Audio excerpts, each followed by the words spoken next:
नमस्कार बच्चों, मैं सुनीता झा, आप सबकी हिंदी ऑनलाइन शिक्षिका। मैं आज आप लोगों को नवीन पल्लव पाठ्य पुस्तक के 8वें भाग यानी 8वीं कक्षा के लिए जो पढ़ाई होती है उस पुस्तक के एक पाठ को पढ़ाने जा रही हूँ, जिसके लिए मुझे बहुत डिमांड आया है और ये मैंने पहले नहीं बताया था और इसके प्रश्नोत्तर लेकिन मैंने बता दिए हैं एक वीडियो में। फिर भी मैं इसमें भी आपको ज़रूर एक्सप्लेन करूँगी। थोड़ा सा बड़ा है और समझाने में भी थोड़ा टाइम लगेगा, क्योंकि ये एक इमेजिनरी और साइंस फिक्शन स्टोरी है। इस स्टोरी में इमेजिन किया गया है कि कुछ समय बाद प्रकृति का रूप कैसा होगा। जिस तरह से हम लगातार प्रदूषण बढ़ा रहे हैं, जिस तरह से आज मौसम का परिवर्तन नज़र आ रहा है, सर्दी में सर्दी नहीं, गर्मी में गर्मी नहीं, या सर्दी आती है तो लंबे समय तक चलती है, गर्मी दूर दूर तक नहीं आती, बारिश समय पे नहीं होता। तो ये जो प्रकृति का रूप बदल रहा है, ये किस वजह से हो रहा है और इसका आगे जाकर क्या परिणाम होगा, इसको बस कल्पना किया गया है और यहाँ पे बताया गया है। ठीक है, तो इसको थोड़ा समझने में आपको जिस तरह से इमेजिन किया गया है फ्यूचर को लेकर के, तो आपको भी थोड़ा सा फ्यूचर को सोचना पड़ेगा, कल्पना करना पड़ेगा, तभी आप समझ पाएंगे। इसके लिए मुझे रिक्वेस्ट आया था कि मैं इस पाठ को समझा दूं, क्योंकि ये पाठ शायद थोड़ा कठिन लग रहा है आप लोगों को। तो मैं कोशिश करूंगी अपने तरफ से कि मैं इसको आपके लिए एकदम आसान बना सकूं, पर आपको भी थोड़ा सा प्रॉमिस करना पड़ेगा कि आपको अगर ये पाठ समझ में आए, आसान लगने लगे, सुनने के बाद, समझने के बाद लगे कि हाँ मैंने कुछ हेल्प की है, तो आप इसमें लाइक करेंगे, कमेंट ज़रूर करेंगे, ताकि मुझे भी पाठ आगे पढ़ाने में अच्छा लगे। ठीक है, तो चलिए शुरू करते हैं। हिमयुग की वापसी। हिमयुग आप जानते हैं आइस एज को कहा गया कि आइस एज की वापसी होने वाली है। ऐसा हम भी मानते हैं कि या तो ऐसा हो जाएगा कि ग्लेशियर पूरा पिघल जाएगा और सारी दुनिया पानी में डूब जाएगी, या फिर ऐसा भी हो सकता है कि सारी दुनिया बर्फ़ से ही पट जाए, यानी आइस एज वापस आ जाए। तो कोई ना कोई इस तरह से बहुत बड़ा परिवर्तन होगा जिससे कि प्रलय आ सकता है, संसार का अंत हो सकता है। हम जिस तरह से प्रदूषण को लगातार फैला रहे हैं, उससे ये चीज़ जो है बहुत जल्दी आ सकता है। तो किस तरह का परिवर्तन होगा, आइस एज कैसे आएगा, वो इसमें साइंस फिक्शन के द्वारा समझाया गया है। विज्ञान कथा है ये। विज्ञान के नित्य नूतन अनुसंधानों से हमें अनेक आश्चर्यजनक तथ्यों का पता चलता है, जिन्हें वैज्ञानिक भाषा में समझाना कठिन होता है। नित्य मतलब रोज, नूतन मतलब नए, अनुसंधान मतलब खोज, जो रिसर्च होते हैं उसको कहा गया है। तो कहा गया है कि विज्ञान में जो रोज नए नए खोज हो रहे हैं, रिसर्च हो रहे हैं, उससे हमें अनेक आश्चर्यजनक सच्चाई का, तथ्य मतलब सच्चाई का पता चल रहा है। हम लोग बहुत कुछ नई चीज़ें जान पा रहे हैं विज्ञान के रिसर्च के वजह से, जिन्हें वैज्ञानिक भाषा में समझाना कठिन होता है। क्योंकि हम सब वैज्ञानिक नहीं हैं, इसलिए वैज्ञानिक भाषा जो है वो हमारे लिए थोड़ा सा मुश्किल हो जाता है समझना, है ना। तो ये कहा गया है, कहानी के माध्यम से जलवायु परिवर्तन को इस विज्ञान कथा में समझाया गया है। लेकिन इस विज्ञान की कहानी में, विज्ञान से भरी हुई जो कहानी बनाई गई है, साइंस फिक्शन स्टोरी, इसमें जलवायु परिवर्तन यानी जिस तरह से भी हमारा क्या बोलते हैं, हमारे मौसम में बदलाव आ रहा है, जिस तरह का हम रोज रोज अंतर देख रहे हैं, चेंज देख रहे हैं, उस चीज़ को इसमें समझाने की कोशिश की गई है। ठीक है। पापा जल्दी उठो, देखो बाहर कितनी सारी बर्फ है, कितना अच्छा लग रहा है। अब यहाँ पर एक परिवार का दृश्य दिखाया गया है, जिसमें कि पापा हैं जो सो रहे हैं और दो बच्चे उनको जगा रहे हैं कि पापा जल्दी उठिए, बाहर बहुत सारी बर्फ़ है और देखने में अच्छा लग रहा है। क्योंकि हम लोगों के क्षेत्र में, जहाँ मैं रह रही हूँ, यहाँ जहाँ कुछ लोग और रह रहे हैं, वहाँ पे बर्फ़बारी नहीं होती है। जो शिमला या कश्मीर आदि में रहते हैं, उन लोगों के लिए नई चीज़ नहीं है, तो उनके लिए आश्चर्यजनक घटना नहीं होगी। लेकिन अगर मैं सुबह उठूं और मैं बिहार में चारों तरफ बर्फ़ देखूं, या मुंबई वाले चारों तरफ बर्फ़ देखें, दिल्ली वाले बर्फ़ देखें, तो उनको ज़रूर आश्चर्य होगा। तो उसी तरह से इन बच्चों के यहाँ भी पहली बार बर्फ़बारी हुई है, तो बहुत उत्साहित भी हैं और आश्चर्यचकित भी। तो उत्साहित है क्योंकि देखने में अच्छा भी लग रहा है। हम लोग तो वो देखने के लिए इतने खर्च करके बाहर घूमने भी जाते हैं ना। राजीव शाह की सुबह सुबह की गहरी नींद बच्चों के शोरगुल से उचट गई। पहले तो उसे समझ नहीं आया कि शोरगुल किस बात पर हो रहा है। कविता और प्रमोद क्यों इतने उत्तेजित हो रहे हैं। राजीव शाह यानी कहानी के जो मुख्य पात्र हैं उनकी बात की गई है कि राजीव शाह सुबह सुबह जब गहरी नींद में सो रहे थे तो उनके बच्चे जो हैं जब उनको जगा रहे थे तो उस शोरगुल से, उस हल्ला गुल्ले से उनकी नींद उचट जाती है, टूट जाती है। पहले उनको समझ में नहीं आता कि बच्चे इतना शोर क्यों मचा रहे हैं। और ये बच्चे जो हैं, कविता और प्रमोद, दो नाम हैं उनके, वो इतने उत्तेजित, इतने एक्साइटेड क्यों लग रहे हैं, बर्फ़ वाली बात क्यों कह रहे हैं, उनको पहले समझ में नहीं आता। नींद में थे ना, गहरी नींद में। बर्फ़ यहाँ मुंबई में, यह कैसे मुमकिन है। राजीव शाह कहते हैं कि मुंबई में बर्फ़ कहाँ से हो सकता है, ये कैसे संभव हो सकता है। राजीव की नींद फ़ौरन गायब हो गई। फ़ौरन मतलब एकदम तुरंत से ख़त्म हो गई। उनकी जो गहरी नींद थी एकदम टूट गई। वह लपक कर खिड़की के पास पहुंचा और बाहर झांका। उसे अपनी आंखों पर विश्वास नहीं हुआ। वाकई बाहर बर्फबारी हुई थी। दूर दूर तक घरों के बीच में बर्फ़ की सफ़ेद चादर बिछी हुई थी। और तभी उसे महसूस हुआ कि कितनी अधिक ठंड पड़ रही है। अभी तो वो सो रहे थे, उन्हें कोई अंदाज़ा नहीं था, लेकिन बच्चों के शोरगुल से उठते हैं और जब बाहर देखते हैं तो सच में उनको यकीन नहीं होता कि मुंबई में बर्फ़बारी हुई है। और इतनी ज़्यादा बर्फ़बारी हुई है कि जो घर के बीच में जो जगह था उन सब पर बर्फ़ की एकदम चादर सी बिछी हुई है, पूरा ढका हुआ है ज़मीन। उनको महसूस नहीं हुआ था इतने देर कितनी सर्दी है।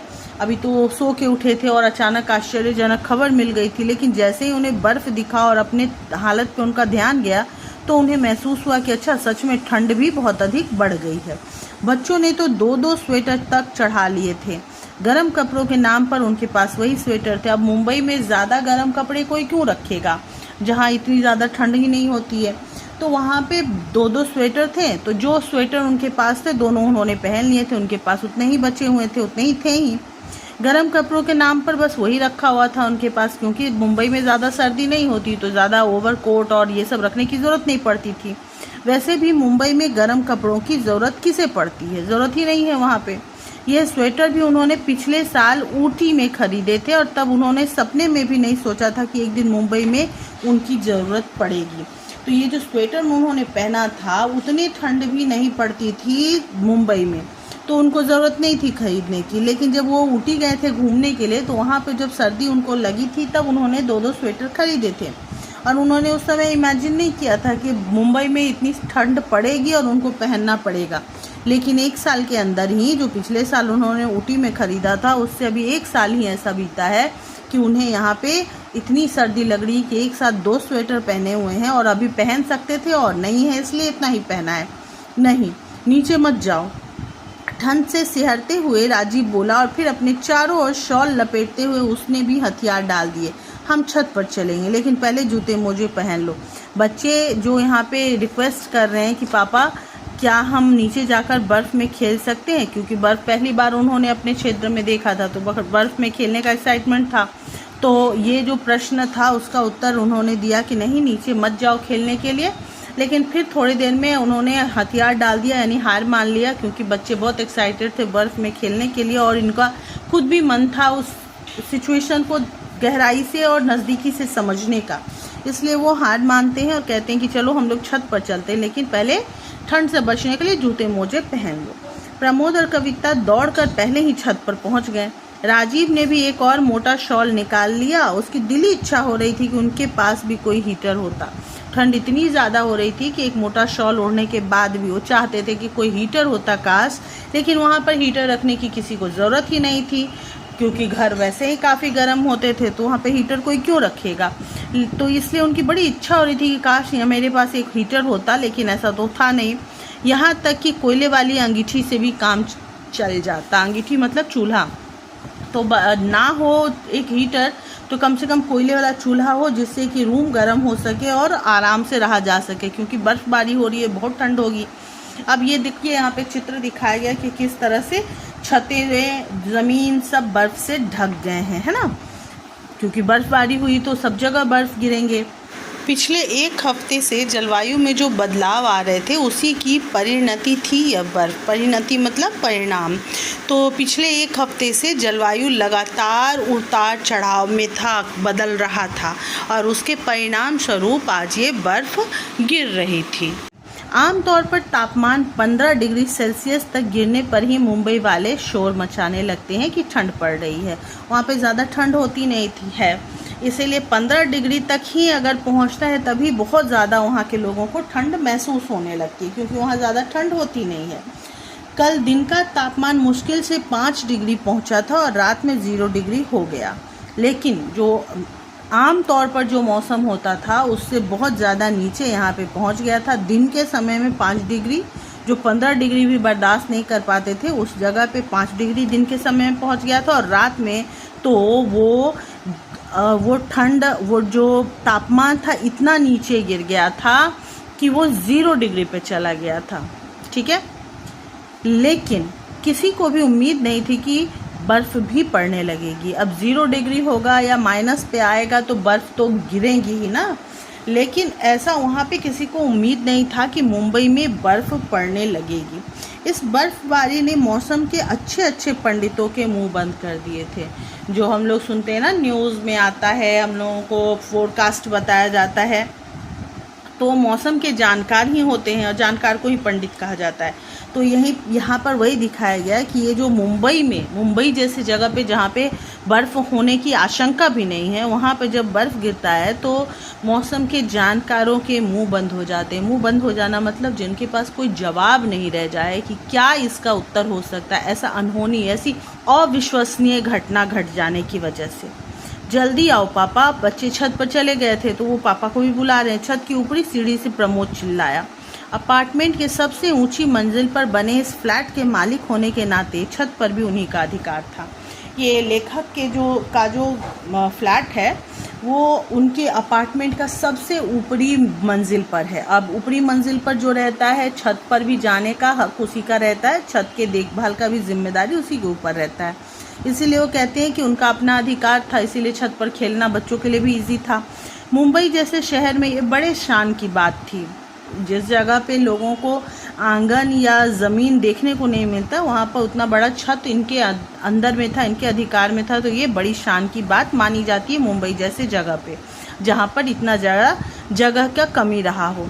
मैं आ रहा हूँ, पर अपना ध्यान रखो, बर्फ़ फिसलन भरी हो सकती है। लेखक कहते हैं कि ठीक है मैं आ रहा हूँ, लेकिन तुम लोग ध्यान से रहना, क्योंकि बर्फ़ में फिसलन यानी कि स्लिप करने के लिए हो सकता है तुम लोग स्लिप कर जाओ, गिर जाओ। सीढ़ियाँ चढ़ते हुए राजीव ने बच्चों को सावधान किया। सावधान मतलब उन लोगों को चेतावनी दी। वह समझ नहीं पा रहा था कि छत पर कितनी ठंड होगी, वो अंदाज़ा ही लगा रहे थे कि और कितना ठंड वहाँ झेलना पड़ सकता है छत पर। उसके बाद छत पर पहुंचते ही आसपास का नज़ारा देखकर वो अपनी चिंता भूल गया। उन सब कुछ उनके दिमाग में जो भी चल रहा था सब भूल गया। उन्होंने जब आसपास का नज़ारा देखा, उसे लगा कि गर्म और आर्द्र जलवायु के शहर मुंबई की बजाय वह क्रिसमस कार्ड पर छपे किसी यूरोपियन शहर की तस्वीर देख रहा हो।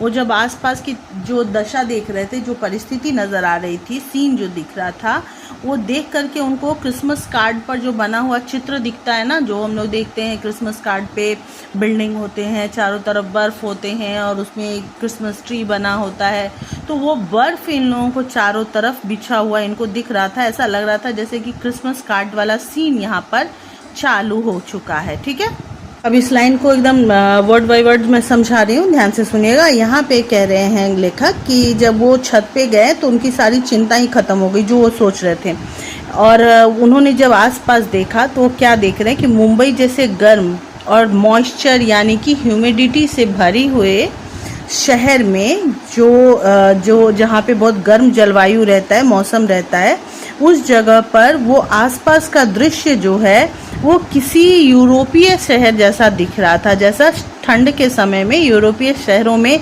चारों तरफ बर्फ़ ही बर्फ़ नज़र आता है, बिल्कुल वैसा ही दिख रहा था जैसा कि क्रिसमस कार्ड पे लोग बनाते हैं चित्र, सर्दियों का जो चित्र बनता है ना, उस तरह से नज़र आ रहा था चारों तरफ। हिंदू कॉलोनी की कुंज गलियों में लगे पेड़ों पर भी सफ़ेद चादर बिछी हुई थी। मुंबई का कोई कॉलोनी का इमेजिनरी नाम वो दे रहे हैं कि हिंदू कॉलोनी करके एक नाम है जिसकी कुंज गलियां भी है, और उनके पेड़ों पर भी एकदम बर्फ़ ही बर्फ़ गिरे थे। जैसे क्रिसमस के कार्ड पे आप देखते होंगे कि क्रिसमस ट्री पे भी एकदम बर्फ़ के सफ़ेद चादर नज़र आते, बिल्कुल वैसे ही वहाँ के पेड़ों पर भी था। लेकिन फुटपाथों और सड़कों पर यातायात कारण यातायात के कारण काले सफ़ेद का बेमेल संगम हो रहा था। लेकिन फुटपाथ पर और सड़क जो थे, रोड जो थे, उस पर यातायात तो जारी था। मुंबई में काम जो था वो तो लोग रोकेंगे नहीं, तो गाड़ियां भी चल ही रही थी, लोग भी चल रहे थे। तो जिसकी वजह से जहां पे गाड़ियां गुजर रही थी वहां पे बर्फ़ नहीं था, तो सड़क काले नज़र आ रहे थे, फुटपाथ का रंग नज़र आ रहा था, कहीं पे सफ़ेद बर्फ़ नज़र आ रहा था और कहीं पे सड़क काले नज़र आ रहे थे, जिसकी वजह से काला और सफ़ेद का बेमेल, बिना मेल का संगम नज़र आ रहा था, जोड़ा नज़र आ रहा था, कहीं काला कहीं सफ़ेद। दादर के पार जाती रेलवे लाइन भी सुनसान पड़ी थी। अब दादर के तरफ जाने वाली जो रेलवे लाइन थी, अब ट्रेन उस बर्फबारी में कैसे गुजरती, इसलिए वो भी जगह सुनसान पड़ी हुई थी। मैं शर्त लगा सकता हूँ कि मध्य रेलवे वालों ने भी अपना तामझाम समेट लिया होगा, उन्हें किसी बड़े बहाने की ज़रूरत नहीं पड़ती। ये जो वाक्य है ना, ये सरकाज़्म के तौर पे लेखक कह रहे हैं कि रेलवे वाले जो होते हैं उनको किसी बड़े बहाने की ज़रूरत नहीं होती अपने काम को रोकने के लिए। छोटी छोटी वजहों की वजह से वो अपने काम को रोक देते। ऐसा हो गया था इसलिए काम नहीं हुआ, ऐसा हो गया था इसलिए लेट हो गया, कुछ इस तरह के बहाने वो लगा देते हैं और काम को रोक देते हैं। फिर तो यहाँ पे चारों तरफ बर्फ़ फैला हुआ था, बर्फ़ गिरा हुआ था, तो वो पूरी यकीन के साथ, शर्त लगा सकता हूँ मतलब पूरी यकीन के साथ कहते हैं कि मध्य रेलवे वाले जो हैं अपना तामझाम समेट चुके होंगे। तामझाम मतलब काम का जो फैलाव था, जो प्रसार हुआ था, उस सब को वो समेट कर काम को बंद करके बैठ गए होंगे। ये सरकाज़्म के तौर पे, व्यंग के तौर पे, कटाक्ष के तौर पे लेखक ने कहा है, ठीक है। राजीव बड़बड़ाया, मुझे हैरानी है कि पश्चिम रेलवे वाले क्या कह रहे होंगे। और वो उत्तर रेलवे, मध्य रेलवे वालों के बारे में तो समझ गए होंगे कि क्या हरकतें कर रहे होंगे, वो सब छोड़ छाड़ के बैठ गए होंगे, लेकिन वो अभी भी आश्चर्यचकित हैं, सोच रहे हैं कि पश्चिम रेलवे वाले क्या कर रहे होंगे। जवाब के तौर पर तभी उसे माहिम की ओर जाती पटरी पर एक लोकल ट्रेन दिखाई दी। और वो जब सोच रहे थे कि पश्चिम के रेलवे वाले क्या कर रहे होंगे, अपना काम कर रहे होंगे, कि वो भी छोड़ चुके होंगे, कि तभी उनको जवाब के तौर पे नज़र आया। मतलब वो जब ट्रेन को देखते हैं तो उसको जवाब मान लेते हैं कि उन्होंने अपना काम बंद नहीं किया है, लोकल ट्रेनें चल रही हैं। माहिम की ओर एक ट्रेन जा रही थी। माहिम एक जगह का नाम है, उस मुंबई में कई शहर है ना, उसका एक जगह का नाम है माहिम, एक एरिया का, उस तरफ जा रही थी लोकल ट्रेन। तो वो देखकर समझ जाते कि पश्चिम रेलवे वालों ने अपना काम अभी बंद नहीं किया है। राजीव की कल्पनाएं 5 साल पीछे की उड़ान भर रही थी। तब उसने एक शर्त लगाई थी। अब जब वो ये सब सीन देखते हैं, उसके बाद उन्हें अपने 5 साल पहले की एक घटना याद आती है, जब उन्होंने एक शर्त लगाई थी, ठीक है। उस वक्त तो शर्त लगाना बहुत आसान लग रहा था कि क्या मुंबई में बर्फ पड़ेगी, उसका दावा था कभी नहीं। शर्त क्या था कि किसी के साथ जो उन्होंने शर्त लगाया था, जो उन्होंने चैलेंज किया था, किसी ने कहा था कि मुंबई में बर्फ पड़ेगी, लेकिन लेखक का मानना था कि कभी नहीं, मुंबई में कभी बर्फ पड़ ही नहीं सकता। तो जब ये शर्त था कि क्या मुंबई में बर्फ पड़ेगी, लेखक ने दावा कर दिया था नहीं, बिल्कुल नहीं पड़ेगी। तो शर्त यही था, लेकिन आज बर्फ पड़ चुकी थी, तो इसका मतलब वो शर्त हार गए थे। लेकिन वसंत ने बड़े यकीन के साथ कहा था अगले 10 वर्षों के भीतर मुंबई में बर्फ पड़ेगी, लेकिन ऐसा केवल 5 वर्षों के भीतर ही हो गया। लेखक अपने 5 साल पहले की घटना याद कर रहे हैं ना, तो लेखक बता रहे हैं कि जिसके साथ उन्होंने शर्त लगाया था उसका नाम था वसंत, और बसंत ने पूरे यकीन से कहा था, जहां लेखक यकीन से ये कह रहे थे कि मुंबई में कभी बर्फ़ नहीं पड़ेगी, वहीं पे वसंत ने एकदम यकीन से कहा था कि 10 साल के अंदर अंदर मुंबई में बर्फ़ पड़ना शुरू हो जाएगा। और 10 साल तो छोड़ो, 10 साल तो पहुंचने की बात ही नहीं थी, उसके आधे समय यानी 5 साल के अंदर ही बर्फ़ पड़ने लगे थे। तो जिसके साथ शर्त लगा था उनका नाम क्या था? वसंत, याद रखिएगा। अब ये घटना वो विस्तार से बता रहे हैं, जब उन्होंने शर्त लगाया था तो कहाँ पे उन्होंने शर्त लगाया था, वहाँ वो क्यों गए थे, वो चीज़ अब विस्तार से बता रहे हैं, ध्यान से समझिएगा। वॉशिंगटन में भारतीय राजदूत द्वारा दी गई दावत में पहली बार वह वसंत से मिला था। वसंत जिससे उन्होंने शर्त लगाया था, उनसे वो कहाँ मिले थे? वॉशिंगटन के भारतीय राजदूत द्वारा दी गई दावत में।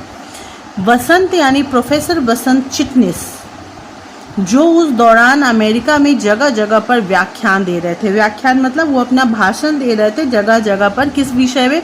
वो चूंकि प्रोफेसर थे तो अपनी जो रिसर्च करते थे, जो खोज करते थे, उसके विषय में चारों तरफ वो भाषण देते थे, अपने व्याख्यान, अपनी बात सबको बताते थे। राजदूत ने उस दावत में डीसी, मैरीलैंड और वर्जीनिया के बड़े बड़े वैज्ञानिकों को बुलाया था। ठीक है, कुछ पत्रकार भी थे जिनमें राजीव भी एक था। राजीव पत्रकार हैं और प्रोफेसर वसंत जो है वो वैज्ञानिक हैं। तो वहाँ पर जो राजदूत में जो दावत था, वहाँ पर डीसी, मैरीलैंड के और वर्जीनिया के बहुत सारे वैज्ञानिक आए थे और पत्रकार थे जिनमें राजीव भी गया था। विज्ञान और राजनीति पर गपशप का दौर जारी था, क्योंकि वो विज्ञान से रिलेटेड एक दावत था, जो एक मीटिंग हुई थी, तो उसमें विज्ञान और राजनीति से संबंधी ही गपशप यानी कि बातचीत हो रही थी। लेकिन वसंत चुपचाप बैठा था। वैसा वसंत कुछ नहीं बोल रहा था। ऐसी दावतों और गपशप में वो शायद ही कभी शामिल होता हो, क्योंकि वो एक गंभीर किस्म के प्रोफेसर थे, तो उनका इस तरह से गपशप करना पसंद उनको शायद नहीं रहा हो। टेलीप्रिंटर पर अभी अभी एक संदेश आया है, ज्वालामुखी वेसुवियस दोबारा फट रहा है। एक पत्रकार लगभग चिल्लाता हुआ अंदर दाखिल हुआ। अब जब न्यूज़ आता है, एक अजीब सा न्यूज़ और एक घबराहट पैदा करने वाला न्यूज़, तो उस न्यूज़ को लेकर के एक पत्रकार वहाँ पे उस मीटिंग में पहुँचते हैं चिल्लाते हुए, एक्साइटेड होकर, और बताते हैं कि टेलीप्रिंटर पर आया है ये न्यूज़ कि ज्वालामुखी वेसुवियस दोबारा फट रहा है। ये ज्वालामुखी दोबारा से सक्रिय हो रहा है। भगवान, 3 महीनों के भीतर फटने वाला यह चौथा ज्वालामुखी है। ऐसा लगता है कि धरती माता का पेट खराब हो गया है। राजीव ने वसंत से कहा, जो उसके बगल में बैठा हुआ था। वसंत चूंकि बातचीत में भाग नहीं ले रहे थे, लेकिन वहाँ बैठे हुए तो थे और राजीव के बगल में ही बैठे हुए थे। तो जब ये खबर सुनते हैं तो राजीव जो है वो, यानी कि हमारे जो मुख्य पात्र हैं, वो वसंत से कहते हैं कि ये तीसरे महीने के अंदर अंदर, 3 महीना हुआ नहीं है पूरा, और उसमें चौथा ज्वालामुखी फट रहा है। ज्वालामुखी आप लोगों को पता होगा वोल्केनो को कहते हैं। तो इतनी बड़ी बात है ज्वालामुखी का फटना, और लगातार चौथी ज्वालामुखी 3 महीने के अंदर अंदर फट रहा है, तो ये फिर बहुत बड़ी बात है। इसी को सुनकर लेखक कहते हैं ऐसा लगता है जैसे धरती माता का पेट खराब हो गया। ये चीज़ इसलिए कह रहे हैं क्योंकि ज्वालामुखी जब फटता है तो ज़मीन के अंदर की जो लावा होते हैं, जो गर्मी होती है, वो बाहर निकलती है उस ज्वालामुखी के रास्ते से, है ना। तो ये बार बार खराब होने की वजह से ऐसा लग रहा है कि जैसे लग रहा है धरती माता के पेट में बहुत ज़्यादा गर्मी हो गई, तो सारे लावे जो हैं वो अपने पेट से बाहर निकालने की कोशिश कर रही है। जैसे पेट खराब होने पर बार बार लोग वॉशरूम जाते हैं अपना पेट साफ करने के लिए, उसी तरह ऐसा लग रहा है कि धरती माता अपने पेट को साफ करने के लिए बार बार ज्वालामुखी के द्वारा मलबा बाहर निकाल रही है। पर हमें धरती माँ के पेट के बजाय उसकी खाल की परवाह करनी चाहिए, वसंत ने तुरंत जवाब दिया। तो जैसे ये बात जैसे ही कहते हैं राजीव, वसंत तुरंत कहते हैं कि हमें धरती माता के पेट नहीं बल्कि उसकी खाल यानी उसकी स्किन के बारे में सोचना चाहिए। परवाह मतलब चिंता करनी चाहिए। आपका क्या मतलब है? राजीव ने पूछा। हाँ वसंत, हमें भी बताओ, मैरीलैंड विश्वविद्यालय से आए एक प्रोफेसर ने कहा। जैसे ही वसंत ने ये बात कहा तो राजीव ने तो पूछा ही, साथ ही एक और प्रोफेसर ने जो मैरीलैंड से आए थे उन्होंने पूछा कि क्या वजह है, तुम ऐसा क्यों कह रहे हो। तो बसंत एक्सप्लेन करते हैं अपनी बात को। अच्छा, जब कोई ज्वालामुखी फटता है तो उसका सब कुछ धरती पर ही नहीं गिरता है, कुछ पदार्थ वायुमंडल में भी घुल जाता है।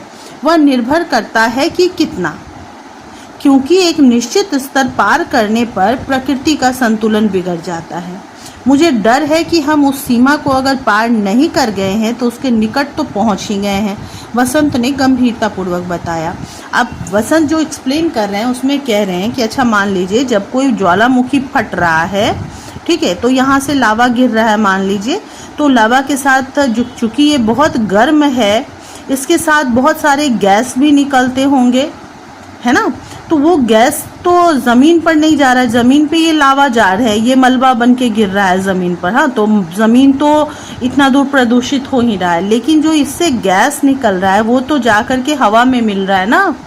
तो हवा में जो गैस मिल रहे हैं तो हवा को भी वो प्रदूषित कर रहे हैं।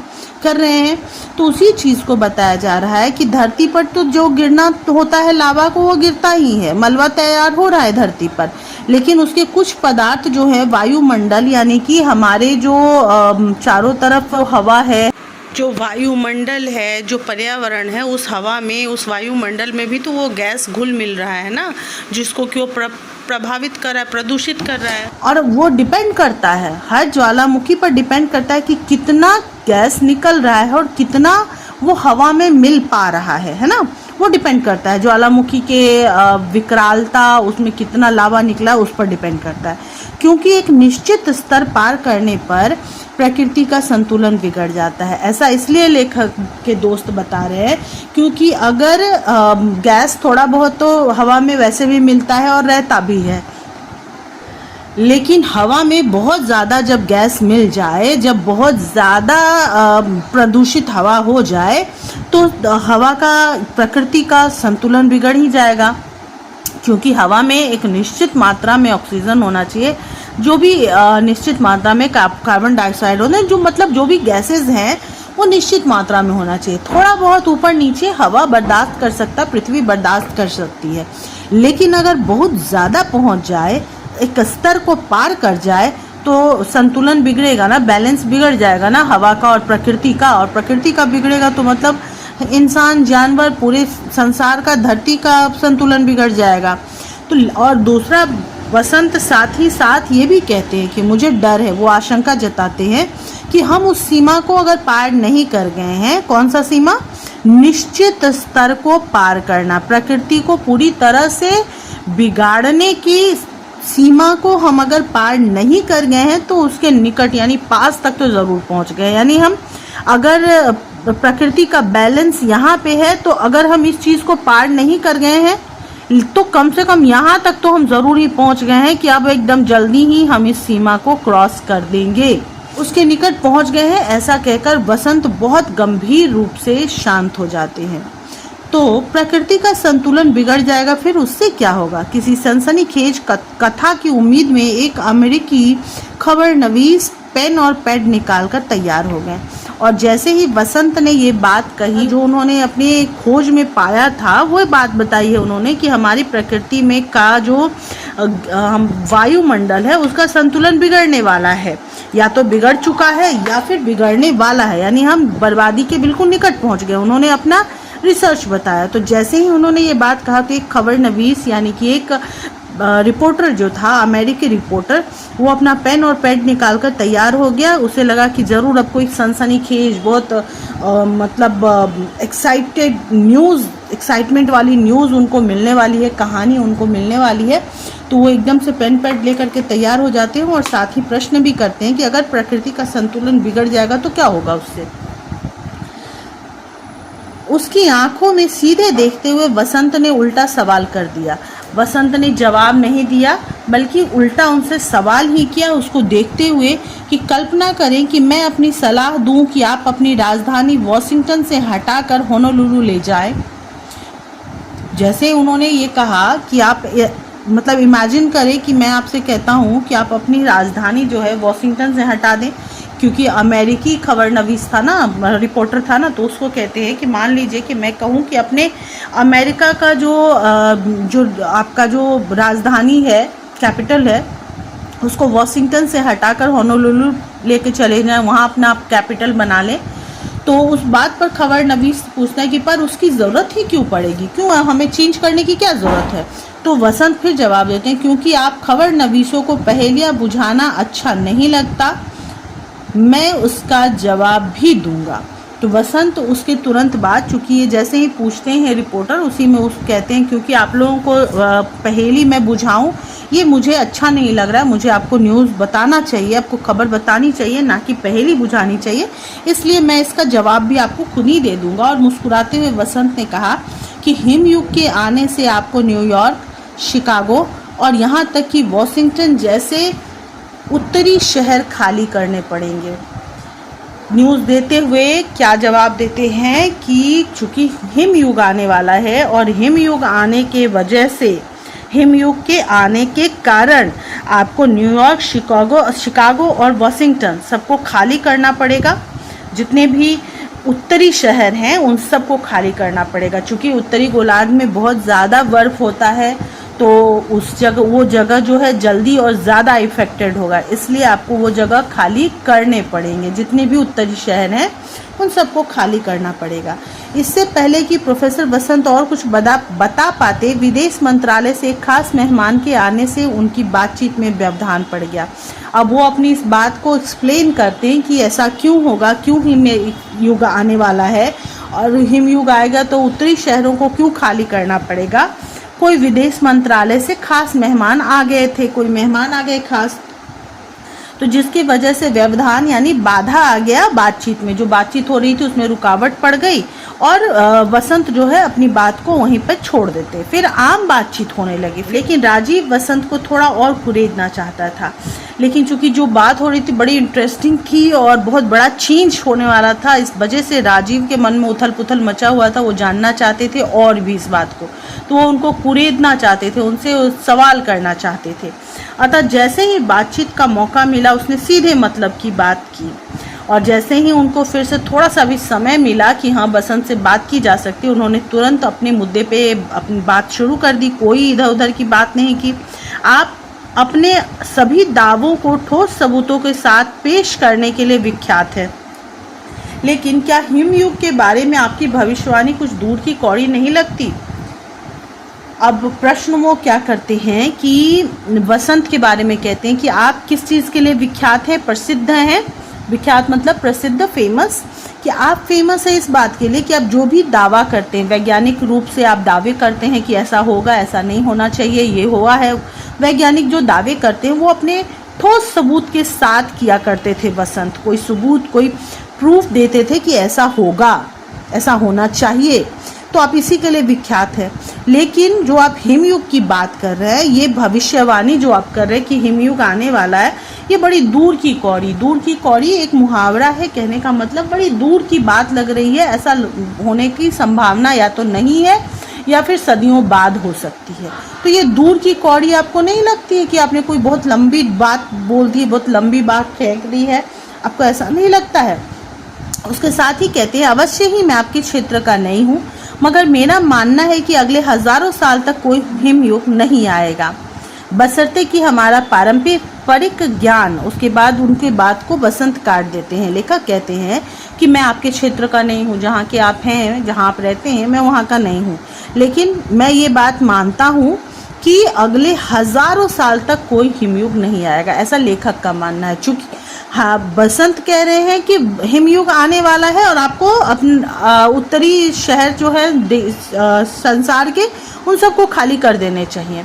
लेकिन लेखक का मानना है कि अभी हजारों साल बचा हुआ है हिमयुग आने में। आपने बड़ी दूर की कौड़ी यानी बहुत दूर की बात, बहुत सदी बाद की बात अभी कर दी है, आपको इतनी जल्दी नहीं करनी चाहिए। और साथ में ये कहते हैं, बशर्ते हिमयुग बहुत समय बाद आएगा, हजारों साल बाद आएगा, बशर्ते अगर हमारा पारंपरिक ज्ञान यहाँ पे रुकावट डालते हुए, वसंत कहते हैं, गलत साबित ना हो।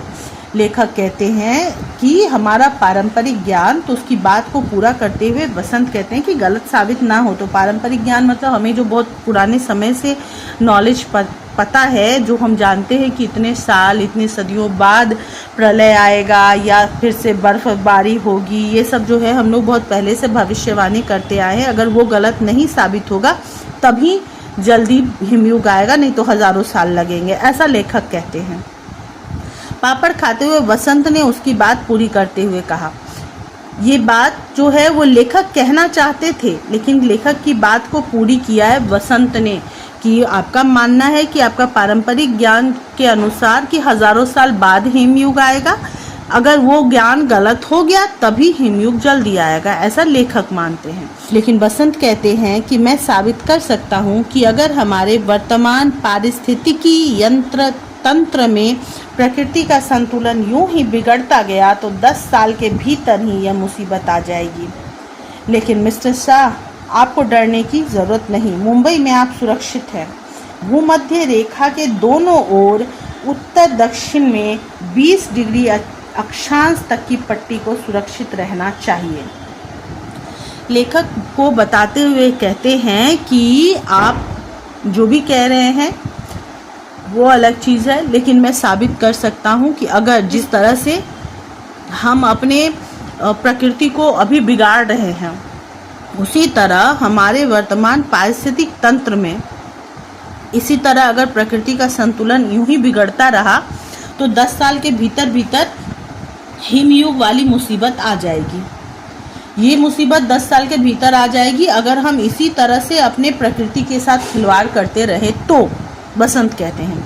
और साथ ही सांत्वना भी देते हैं लेखक को, कहते हैं कि आपको डरने की ज़रूरत नहीं है मिस्टर शाह, आप मुंबई में सुरक्षित रहेंगे, क्योंकि भूमध्य रेखा जो आपने ग्लोब देखा है उसका बीच का जो रेखा होता है, उस रेखा में, उस रेखा के दोनों ओर, उस रेखा के आर पार दोनों तरफ जो 20 डिग्री का अक्षांश का पट्टी होगा, मतलब 20 डिग्री तक जहाँ झुकाव होगी वहाँ तक की पट्टी सुरक्षित रहेगी। वहाँ तक सिर्फ बर्फ गिरेंगे लेकिन पूरी तरह से बर्बाद वो जगह नहीं होगा, इसलिए आप सुरक्षित रहेंगे, आपकी जान को कोई खतरा नहीं होगा। अगर मुझे स्कूल में पढ़ी भूगोल की कुछ मोटी मोटी बातें याद हैं तो मुंबई भी इसी अक्षांश के भीतर करीब 19 डिग्री उत्तर में स्थित है, आपकी पट्टी के सीमांत पर। और साथ ही वो कहते हैं कि मैंने जो भूगोल यानी ज्योग्राफी में पढ़ा था स्कूल में, उसके अनुसार जो मुझे छोटी मोटी बात याद है, मोटी मोटी मतलब कि जो थोड़ा बहुत याद है, उसके अनुसार मुंबई इसी अक्षांश में यानी कि उत्तर दक्षिण में 20 डिग्री के अक्षांश के भीतर ही आता है। 20 डिग्री नहीं, वो 19 डिग्री पे उत्तर में स्थित है, इसीलिए वो बच जाएगा। उस पर प्रभाव तो पड़ेगा लेकिन बच जाएगा, क्योंकि 20 डिग्री से बहुत कम दूरी रहेगी, इस वजह से इस पर प्रभाव पड़ेगा। आपकी पट्टी जो है सीमांत पर है, एकदम सीमा के अंत पर है।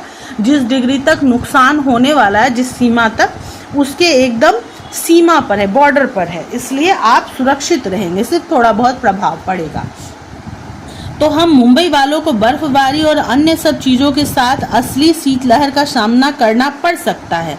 मुझे कहना चाहिए कि हम आसानी से बचे रहेंगे, बसंत ने चहकते हुए कहा। बसंत ने चहकते हुए यानी खुशी के साथ कहा कि हम मुंबई वाले जो हैं उनको बर्फबारी और शीतलहर का सामना करना पड़ेगा। बर्फ होगी, शीतलहर होगी, क्योंकि वो सीमा पर है, तो हम लोग को इस चीज़ का सामना करना पड़ेगा, लेकिन हम जिंदा रह सकते हैं, आसानी से बचे रहेंगे। बसंत ने चहकते हुए बड़ी खुशी के साथ ये बात कही। ठीक है बच्चों, अब यहाँ तक मैं इसको रहने देती हूँ। इसके आगे का पार्ट जो है, चूँकि अभी बहुत लंबा है और वीडियो ऐसे भी बड़ा हो गया है, फिर प्रश्नोत्तर भी आपको समझाने हैं, इसलिए मैं ऐसा करती हूँ कि इस वीडियो को अभी यहीं पे बंद करती हूँ। जल्दी ही मैं दूसरा वीडियो भी लेके आऊँगी, वीडियो को देखिएगा ज़रूर, और साथ ही मुझे कमेंट भी ज़रूर कीजिएगा अगर आपको सब कुछ समझ में आ रहा हो तो। ठीक है, फिलहाल इतना ही, बाय बाय, टेक केयर।